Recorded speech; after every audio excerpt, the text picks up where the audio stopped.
Hey students, Mr. Linn here. I'm going to demonstrate here how to make a portrait series for those of you who may have missed the class when we learned that, or for those of you who might just want to review when you do it for your portrait assignment. So remember, you can always see examples of these photos on our past semesters link on our class website. The portrait series might look something like this when it's done. Here's some examples students have made over the years.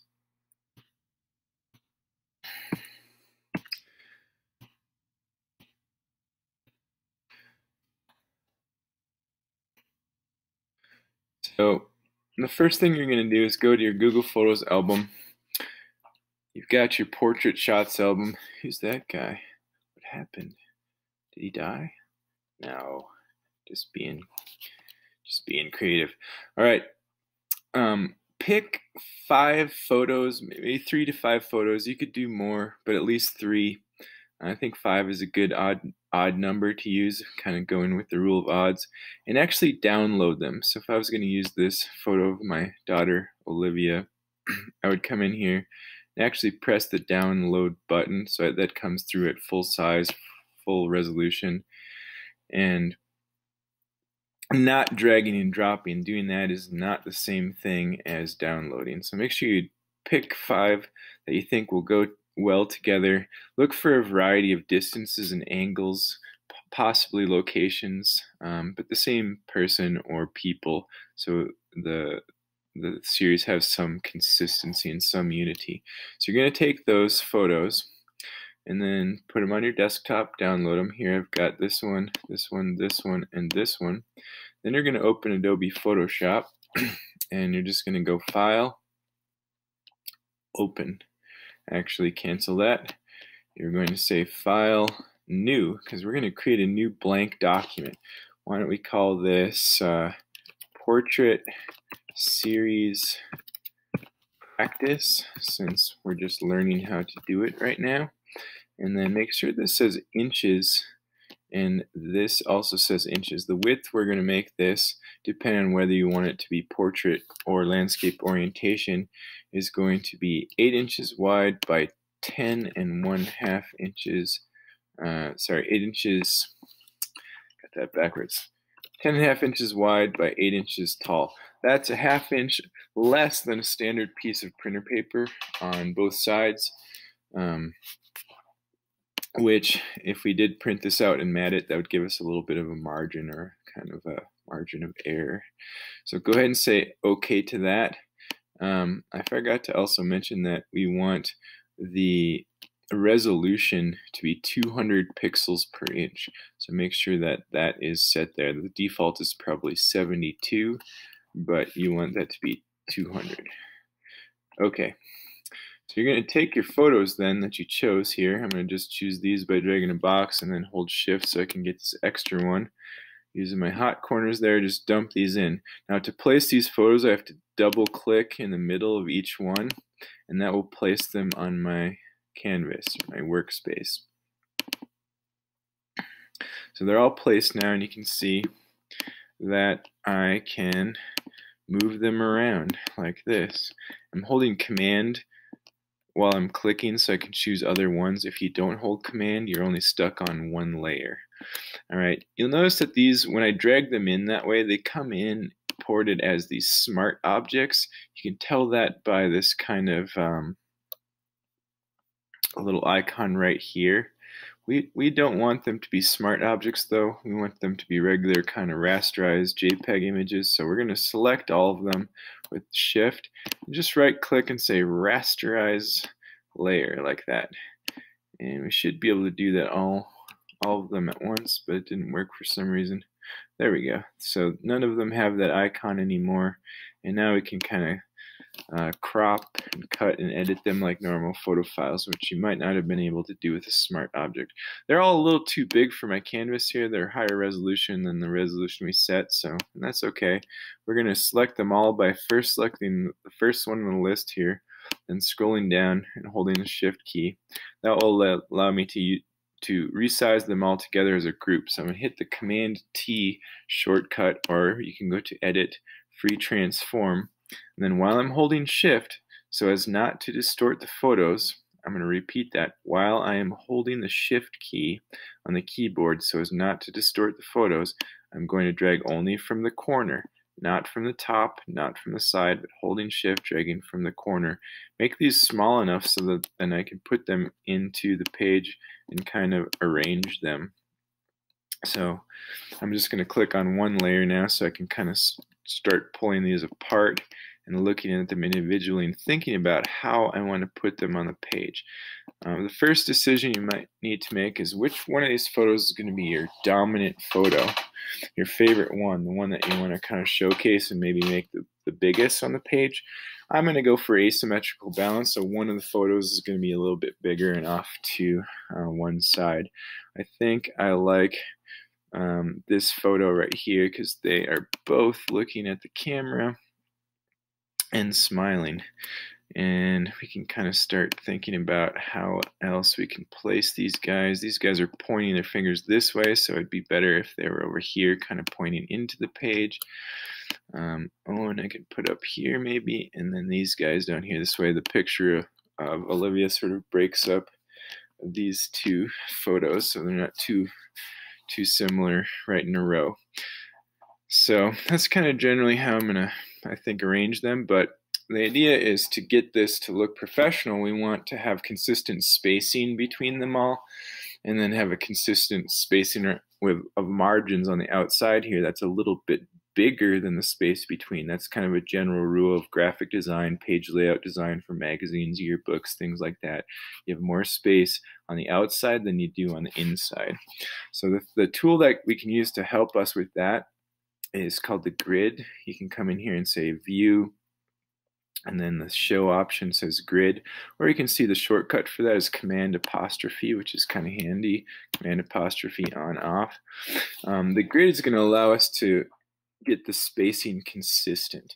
The other thing I'm going to do is I'm just going to take this rectangle tool, and I think I'm going to make a rectangle right in the middle of the thing that leaves two of these squares on the edge all the way around. So 1, 2 on that side, 1, 2 on this side, 1, 2 on that side, 1, 2 on that side. So that margin is going to be consistent too. You see how I dumped that in the middle of these layers? So it's covering up some of these. I'm simply going to move that below these guys so it doesn't cover that up. And then I think I'm just going to make it kind of a light gray color, maybe something like that. Let's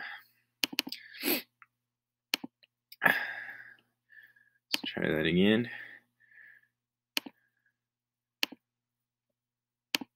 Something like that while I'm arranging these pictures. That's going to go away in the end, but it's going to help us with the layout and make sure we get our consistent margins. So let's take this photo here, command clicking again so I can choose that one directly from the canvas instead of coming over here in the layers. And I'm going to decide how big I want that one to be. Remember, this is going to be the emphasized photo or the dominant one, so I'm going to make it a little bit bigger than the others. And I did line it up with that corner of the gray rectangle that I started with there. Maybe not quite. I'm going to hit the arrow keys to just move it a couple pixels over so it is lined up precisely. Sometimes just zooming in, you can see like down to a single pixel whether you've got that lined up. And again, I'm using the arrow keys rather than dragging with the mouse to do those precise adjustments. Now I'm going to take Owen, I think. This is my son Owen. And I am going to, I like him up here, except he's kind of, his shoulders turned this direction. So I'm going to cheat here. I'm going to go up to Edit, Transform, and flip him horizontal. So he's facing in towards the interior of the photograph. And that seems more natural if you have something facing a particular direction. So we are now going to make this a little bit larger so it's the same height as the picture of the two of them together, and just about like that. And then I'm going to zoom way in so I can see when these two guys are the same height like that. So right there in this area, picking up where we left off here, I was making sure that those are the same height. And then I kind of want to move him back just a tad here so he's got some more room to look into there. Then I'm going to take the marquee tool and I'm just going to crop this. And the nice thing about this is I've got it set to snap to the grid like this. Not quite snapping where I want. Oh, that's because these aren't the height of the grid, so we'll fix that in just a sec. But I can go ahead and do this in a couple different ways. I could do an inverse, so select inverse and then delete the background there. Or another way I could do this, I'm going to undo this with the Command Option Z. Another way I could do this is the way I've shown you how to copy and paste before, so I can do a Command C, Command V, and then just hide this layer, so we just have that one layer like that. I realize I'm not actually on the grid there though, so I'm gonna fix my mistake. I'm gonna choose this one, make it a little bit bigger yet, so it's right on the grid line there. It's kind of hard to see, I guess, with my chosen color. Maybe I should go back and make this darker instead. It might be a little easier to see the difference there. Okay, you can see the white grid line's a little bit better there. So let's make sure that guy's right on there. I'm holding shift when I do that. Don't forget that or else you'll distort your pictures.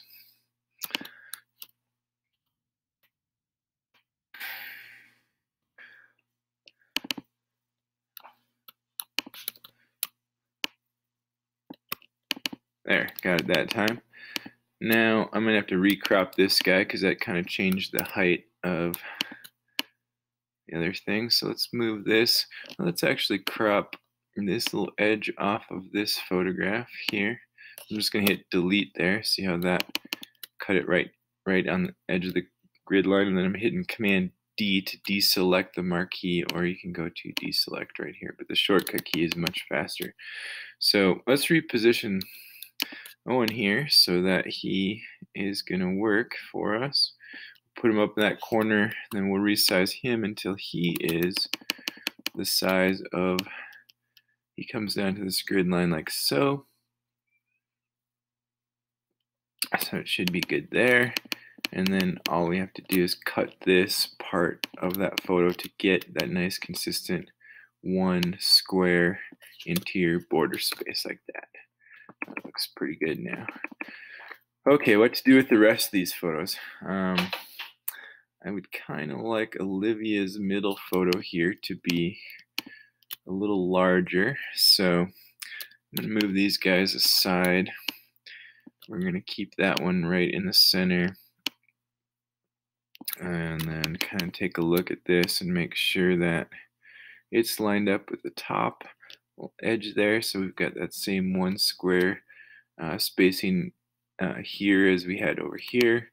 Then we're going to go down, and I have to make this photo a little bit bigger to meet the bottom there. So I'm going to do a Command T, zoom way in, come in here with holding the shift one more time, double clicking so that lines up with the bottom edge.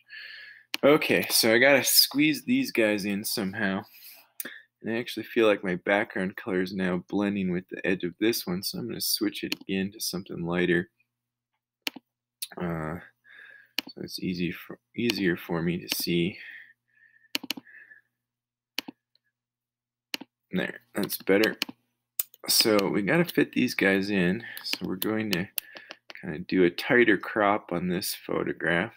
This one's not quite the right height yet, so let's just take care of that first. Do a Command T, size that so that guy lines up nicely like so. And then double click to place it. And this should be a simple matter of taking the marquee, coming in at that grid line, going down to there, and then we can do our inverse delete like that. Sometimes when this photo goes off the page, though, if I was to move the photo, oops, if I was to move this photo, there's still that kind of vestige there. If that occurs and it bothers you, you can just come in and delete that later and then bring that back over to the position it belongs to, and it'll snap to the grid. By the way, I forgot to tell you, you have to set the snap to. You can snap to guides, grid, layers. That'll help you kind of align things. So this one right here, I think we're going to right off the bat cut it a little closer so we have more room for the other one. So I'm going to crop this just a bit. And we're choosing this photograph there, deselecting with the Command D, moving Olivia over here, and then these guys need a little more space to fit in there. We don't want to cut Owen's finger off, so let's zoom in and do a little bit of a tighter crop on this photograph. So delete there. Just be paying attention to what layer you're on when you're doing all that stuff. Oops, I missed a little piece of it there. Okay, now let's see if these guys will, if I can sneak these guys in here. So we're moving these guys over, and go away, Siri.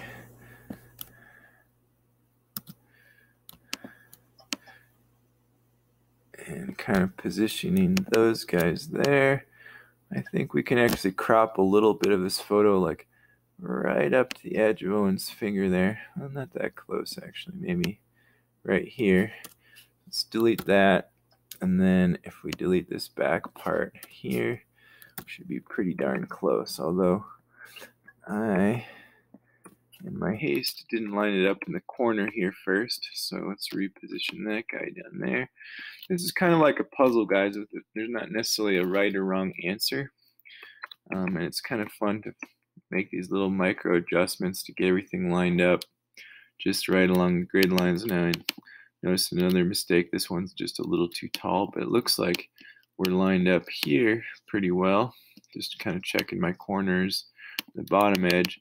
So with that one, all I got to do is trim this tiny little piece off of that photo right there. So I'm going to delete that and then deselect.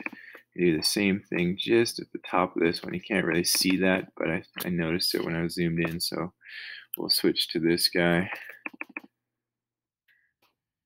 this photograph, and delete that edge right here. Delete. Boom.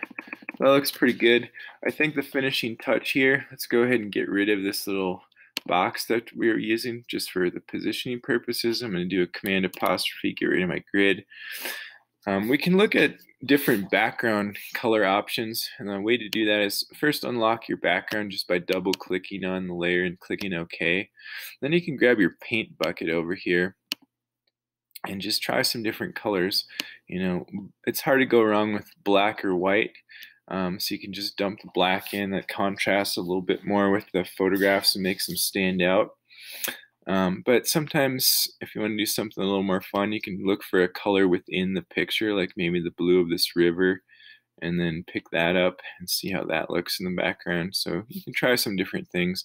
I think I'd probably, in this case, just kind of stick to the neutral black or white. I think it looks pretty good. When you save these, I would save 2 copies. The first one I would save as a standard PSD file. That means you can go back in and edit and change things if you wanted to, and hit save. Unfortunately, a PSD file will be much too large to load to Google Photos to turn in or email to somebody as a gift.